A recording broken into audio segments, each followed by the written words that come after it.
Big boss ನೋಡ್ತಿದ್ದೀರಾ? ಯಾರು ಇಷ್ಟ? ಹಂಗೆ ನೋಡೋದೇ ಇಲ್ಲ ನಾನು ಬಿಗ್ ಬಾಸ್ನ. ಎಷ್ಟು ಜನದ ಎಲ್ಲಾರ್ದು ಅವನ ಆವ್ರೇಜ್ 1% ನೋಡ್ತೀರಾ. ದಯವಿಟ್ಟು ನಮ್ಮ ಜಾತಿಯವರು ನಮ್ಮೂರವರು ಅಂತ ಸಪೋರ್ಟ್ ಮಾಡಿಬಿಡಿ. ದಟ್ ಈಸ್ ವೆರಿ ಅನ್ಫೇರ್ ಅನ್ಸುತ್ತೆ ನನಗೆ. ಕೋಪ ಬರುತ್ತೆ, ಇರಿಟೇಷನ್ ಆಗುತ್ತೆ, ಬೇಜಾರಾಗುತ್ತೆ. ವೋಟ್ ಮಾಡಬೇಕು, ಎಂಟರ್ಟೈನ್ ಮಾಡಬೇಕು. ಅದು ಬಿಗ್ ಬಾಸ್ನು ಅದೇ ಗಲೀಜ್ ಪಾಲಿಟಿಕ್ಸ್ ತಂದು ನಿಲ್ಲಿಸ್ದಂಗೆ. ಬಿಗ್ ಬಾಸ್ ನೋಡ್ತಿದ್ದೀರಾ? ಸ್ವಲ್ಪ ಸ್ವಲ್ಪ ಸ್ವಲ್ಪ ಸ್ವಲ್ಪ. ಯಾರು ಇಷ್ಟ? ಹಂಗೆ ನೋಡೋದೇ ಇಲ್ಲ ನಾನು ಬಿಗ್ ಬಾಸ್ನ. ಹಂಗೆ ನೋಡೋದೇ ಇಲ್ಲ. ಓಕೆ. ನೀವು ನಾನು ಬಿಗ್ ಬಾಸಲ್ಲಿ ಇದು ಬಂದವನೇ ಆಯಿತಾ. ನೀವು ನೋಡೋದೇ 4% of the whole day, just 4% out of 96% ನಿಮ್ಗೆ ಐಡಿಯಾನೇ ಇಲ್ಲ, ನೀವು ನೋಡಿರಲ್ಲ. ಆ 4%ಅಲ್ಲಿ ಎಷ್ಟು ಜನದ ಎಲ್ಲಾರ್ದು ಅವನ ಆವ್ರೇಜ್ 1% ನೋಡ್ತೀರಾ ಅಷ್ಟೇ. 1% ಇಲ್ಲ, ಅಷ್ಟು ಕಮ್ಮಿ ಪರ್ಸೆಂಟೇಜಲ್ಲಿ ನೀವು ಒಬ್ರು ಕ್ಯಾರೆಕ್ಟ್ರು, ಒಬ್ಬರು ಪರ್ಸ್ನಾಲಿಟಿ, ಇವ್ರು ಇಲ್ಲ, ಇವ್ರು ಸರಿ ಇಲ್ಲ, ಇವ್ರು ಇಷ್ಟ ಇಲ್ಲ ಅಂತ ಗೇಜ್ ಮಾಡೋದು it is really not fair ಅಂತ ನನಗನ್ಸುತ್ತೆ.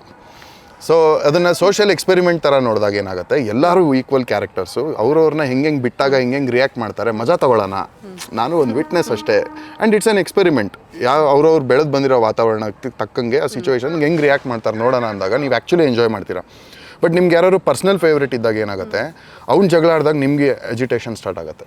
ಅವ್ರಿಗೆ ಯಾರು ಆಗುವಾಗ ನಿಮ್ಗೆ ಆಗುತ್ತೆ. ಬಿಕಾಸ್ ಬ್ರೈನ್ಗೆ ಗೊತ್ತಾಗಲ್ಲ ದಟ್ ರಿಯಾಲಿಟಿನ ಅಲ್ವಾ. ಇಟ್ ವಿಲ್ ಥಿಂಕ್ ನೀವೇ ಆ ಸಿಚುವೇಶನ್ಲಿ ಇದ್ದೀರಾ. And it will release cortisol ಅಂತವೆಲ್ಲ ಯಾವಾಗ ಆಗೋದು, when your life is in danger. So imagine ನೀವು ಒಬ್ರನ್ನ ಫೇವ್ರೇಟ್ ಅಂದ್ಕೊಂಡು ನೋಡಿ ಆಗೋ ವೇರಿಯೇಷನ್ಸು ಎಷ್ಟು ಟಾಕ್ಸಿನ್ಸ್ ರಿಲೀಸ್ ಮಾಡ್ತಾ ಇರತ್ತೆ ಅದು ನಿಮಗೆ. ಕೋಪ ಬರ್ತಾ ಇರುತ್ತೆ ನಮ್ಗೆ, ಕೋಪ ಬರುತ್ತೆ, ಇರಿಟೇಷನ್ ಆಗುತ್ತೆ, ಬೇಜಾರಾಗುತ್ತೆ. ಬಿಕಾಸ್ ನಿಮಗೂ ಅದು ಸೇಮ್ ಫೀಲಿಂಗೇ ಆಗ್ತಾ ಇರುತ್ತೆ. ದಟ್ ಆ ಸ್ಟ್ರೆಸ್ಸು ಯಾಕೆ ತೊಗೊತೀರಾ ಆ ಸ್ಟ್ರೆಸ್? ಇಟ್ ಈಸ್ ಅದಕ್ಕೆ ಹಂಗೆ ನೋಡೋಕ್ಕೆ ಹೋಗಬೇಡಿ, ಪರ್ಸ್ನಲೈಸ್ಡ್ ಆಗಿ ನೋಡೋಕ್ಕೆ ಹೋಗಬೇಡಿ. It is not a good thing. And ಹೌದು, ವೋಟ್ ಮಾಡಬೇಕು, ಎಂಟರ್ಟೈನ್ ಮಾಡಬೇಕು. ಅದಕ್ಕೆ ಕೆಲವರು ಅವ್ರು ಇಷ್ಟ ಅದು ಯಾವ ಪ್ಯಾಟ್ರನಲ್ಲಿ ನೋಡ್ತಾರೆ, ಯಾವ ಫೇವ್ರೇಟ್ ಅದೊಂದು. ಆ್ಯಂಡ್ ಇನ್ನೊಂದು, ದಯವಿಟ್ಟು ನಮ್ಮ ಜಾತಿಯವರು ನಮ್ಮೂರವರು ಅಂತ ಸಪೋರ್ಟ್ ಮಾಡಿಬಿಡಿ. ದಟ್ ಈಸ್ ವೆರಿ ಅನ್ಫೇರ್ ಅನ್ಸುತ್ತೆ ನನಗೆ. ಹಂಗಿದ್ದಾಗ ಅದನ್ನು ರೆಗ್ಯುಲರ್ ಈ ಟಿಪಿಕಲ್ ಗಲೀಜ್ ಪಾಲಿಟಿಕ್ಸಿಗೆ ತಂದು ನಿಲ್ಲಿಸ್ದಂಗೆ. ಅದು ಬಿಗ್ ಬಾಸ್ನು ಅದೇ ಗಲೀಜ್ ಪಾಲಿಟಿಕ್ಸಿಗೆ ತಂದು ನಿಲ್ಲಿಸ್ದಂಗೆ. ನಮ್ಮೂರವ್ರವರು ನಾವು ಸಪೋರ್ಟ್ ಮಾಡಬೇಕು, ನಮ್ಮೂರವ್ರನ್ನ ಬಿಟ್ಕೊಡ್ಬಾರ್ದು, ನಮ್ಮ ಜಾತಿಯವ್ರನ್ನ ಬಿಟ್ಕೊಡ್ಬಾರ್ದಲ್ಲ. ಒಳ್ಳೆತನಕ್ಕೆ ಸಪೋರ್ಟ್ ಮಾಡಿ. ಯಾರು ಡಿಸರ್ವಿಂಗ್ ಅನ್ಸುತ್ತೋ ಅಥವಾ ಯಾರು ನಿಮ್ಮನ್ನು ನಗಿಸಿದ್ದಾರೆ, ನಿಮ್ಗೆ ಚೆನ್ನಾಗಿ ಅನಿಸಿದ್ದಾರೆ, ಅವ್ರಿಗೆ ಸಪೋರ್ಟ್ ಮಾಡಿ. ಓಕೆ. ಇಷ್ಟು ದಿನ ನೀವು ನೋಡಿರೋ 4%ಅಲ್ಲೇ ಕೇಳ್ತೀನಿ, ಯಾರು ವಿನ್ ಆಗಬೇಕು? ಅದೇ ಹೇಳಿದ್ನಲ್ಲ, ನನಗೆ ಆ್ಯಕ್ಚುಲಿ ನಿಜವಾಗ್ಲೂ ನನಗೆ ಹೇಳೋಕ್ಕೆ ಇಷ್ಟ ಇಲ್ಲ. ನಾನು ಹಂಗೆ ಯೋಚನೆನೂ ಮಾಡಲ್ಲ. ಇಟ್ ಈಸ್ ರಾಂಗ್ ಅಂತ ನನಗೆ ಅನ್ಸುತ್ತೆ. ಅಂದರೆ ಜನಗಳ ಪ್ರಕಾರ ಇವಾಗ ಜನಗಳೆಲ್ಲ ನಮ್ಮ ಫ್ರೆಂಡ್ಸು ಅವರೆಲ್ಲ ಮಾತಾಡೋದು ಎಲ್ಲ ಗಿಲ್ಲಿ ಅಂತಾರೆ. ಆ್ಯಂಡ್ ರಘು ಅವರು ಅಂತಾರೆ. ಆ್ಯಂಡ್ ಅಶ್ವಿನಿ ಮೇಡಮ್ಮು ಅವ್ರು ಫಸ್ಟ್ ಇದ್ದಿದ್ದಕ್ಕಿಂತ ಇವಾಗ ಒಂದು ಸ್ವಲ್ಪ ಕೆಲವರು ಅವ್ರು ಬರ್ಬೋದು ಅನ್ನೋ ಥರ ಮಾತಾಡ್ತಾ ಇದ್ದಾರೆ. ಸೊ ಯಾರು ಬರ್ಬೋದು, anything can happen. One step of them can spoil the whole. ಇದು ಒಂದು ರಾಂಗ್ ಸ್ಟೆಪ್. ಓಕೆ. ಈ ಬಿಗ್ ಬಾಸಲ್ಲಿ ಪಾಲಿಟಿಕ್ಸ್ ನಡೆಯುತ್ತಾ?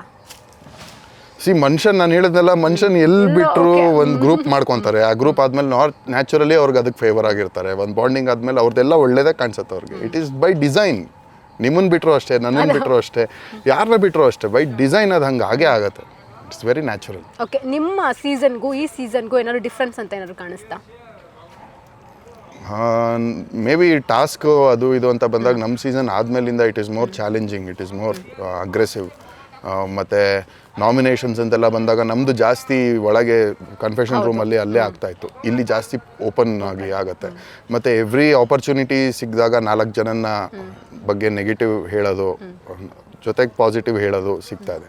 ಸೊ ರೆಸ್ಟಲ್ಲಿ ಇರೋಕ್ಕೆ ಬಿಡ್ತಾ ಇಲ್ಲ ಯಾರನ್ನು. ಕಂಟಿನ್ಯೂಸ್ ಟ್ರಿಗರಿಂಗ್ ಪಾಯಿಂಟ್ಗಳು ಇದು ಆಗ್ತಾನೆ ಇರುತ್ತೆ. Continues they have to fight, they have to find faults, they have to make points, analyse, debate. So it is more aggressive ಅಂತ ಅನ್ಸುತ್ತೆ.